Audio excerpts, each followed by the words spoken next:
Okay, we're back here on this 2005 Toyota, and as you can see, it is cold. So we got condensation building up out here. I have it fully charged, and on this 2005, you can see I have the temperature sensor. You see the blinking right there? That's that temperature sensor, and that's the supply one at 41 degrees right there. So we got cold. And if you look on the right here, we have condensation all right there. It's all wet and cold. So we're working good. I'm still have to find a leak on this. Remember, I only charge this up all the way to test it. If I find a leak, I have to completely recover it again to no date down the leak. If I don't find a leak, I leave it the way it is. And as you see, we're nice and cold over here. And when you're, of course, when you're always finished with those little cans from Grand Auto, aren't you always cold like that? So here's normal pressures on this 2005 on a day like today. So we have an outdoor temperature of 65 degrees as indicated by this little tiny thermistor. That little bead at the top of there is taking the temperature in front of the condenser. So our ambient temperature is 65 degrees.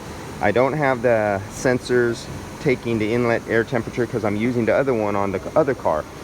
So on the 2001, let's get over here to the 2001. So here's the 2001. This is the one that had all the leaks on the condenser that we've seen with the UV light.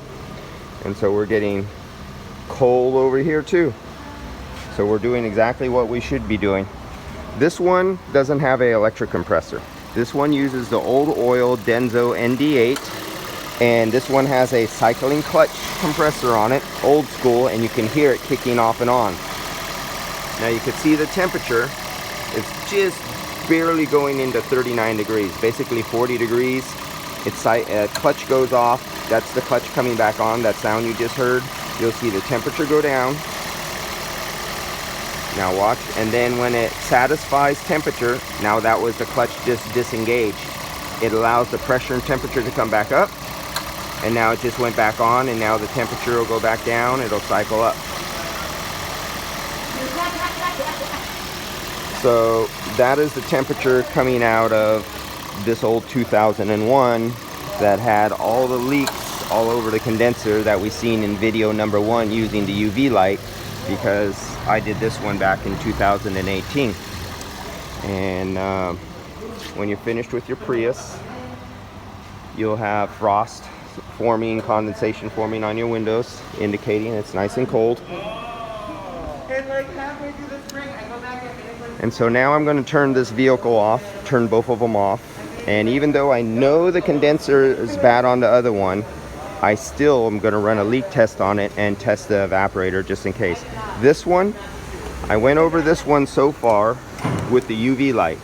And as you can see now, you see the brightness, you see the green? So that's the UV dye.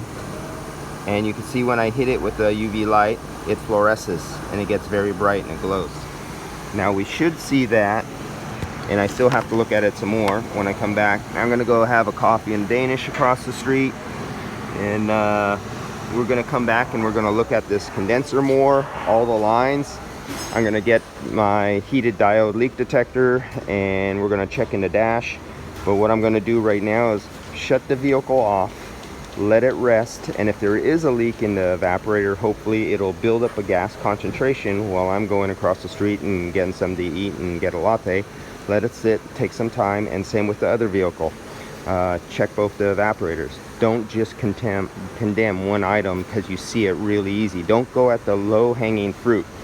You'll get yourself in trouble if you just take the easy money and then you put in a part, and then what happens on this 2001, if I was to say, oh, the condenser is leaking, Mr. Customer, and it's going to be $800 to do this condenser, $1,000 to do this condenser, whatever it's going to be, and then we put on this condenser and then we find out there's a leak under the dash, and that's another $1,200, because now you have 7 hours to rip out a dash, 7.5 hours, another few $100 for the evaporator, another say $60 for the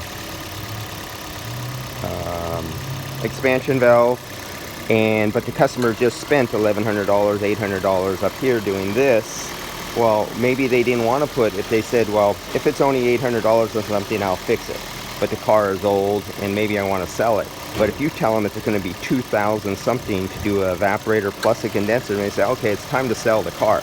Well, you just either screwed yourself out of the shop, because now you didn't do your full diagnostic. You went for the low-hanging fruit and jumped to the conclusion that this is the only leak. So first, try to rule out something that will, you know, devastate the customer financially and waste your shop time and make you look bad. So do all the procedures. I still have to recover this refrigerant back out of here because I'm doing a full system test. I'm not just jumping after the leak only. I want to know the compressor works, the clutch is good, the expansion valve is good, all the controls are good, everything is working great. Same with the other car. And that's why you just don't blow and go a car, or you look for the simplest leak and stop right there and then push the customer out the door. You go through the full system charge, full system check, even though you know where the leak is. You keep on diagnosing. All right, let's see what happens. What happens after? Let's look at these leaks. You see those leaks? See that big leak? All those. More leaks, more leaks, more leaks. This thing is lit up like Madame Curie after she discovered uranium. All right, guys.